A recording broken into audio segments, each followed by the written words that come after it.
est emprisonné.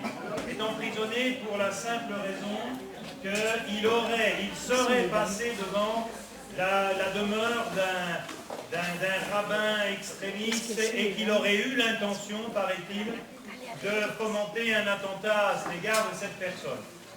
C'est un jeune franco-palestinien et jusqu'à il y a 15 jours, les grands médias, notamment Antenne 2, ignoraient son existence. Alors que quand même, depuis un moment, une personne qui souhaite un peu se mettre au courant pouvait savoir qu'il existait. Ça fait un an tous les jours, les rabbins font des photos. Voilà, bon, entre autres, hein, mais voilà, il y a un comité national de soutien, il y a une pétition ici, je ne vais pas vous la lire, mais faites-la avancer. Demain, regardez l'émission, c'est grâce à cet acteur qui s'appelle François Cluzet.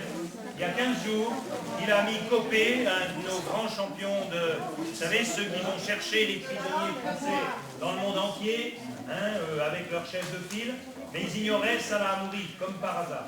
Comme par hasard. Donc ils ignoraient non seulement Salah Hamouri, mais la cause du peuple palestinien. Voilà. Et les luttes que mène ce peuple. Et voilà. Donc si vous voulez, elle est encore au stand du MRAP, à la sortie. À la sortie.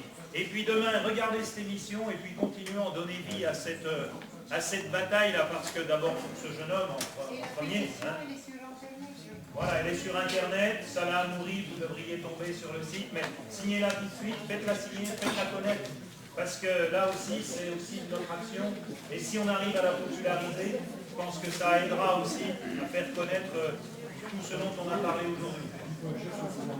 Voilà, et déjà agir sur le gouvernement français, qui, d'après son plus haut responsable, avait pris l'engagement d'aller chercher dans le monde entier, tous les Français qui seraient éventuellement détenus telle ou telle cause. Hein, voilà, merci à vous.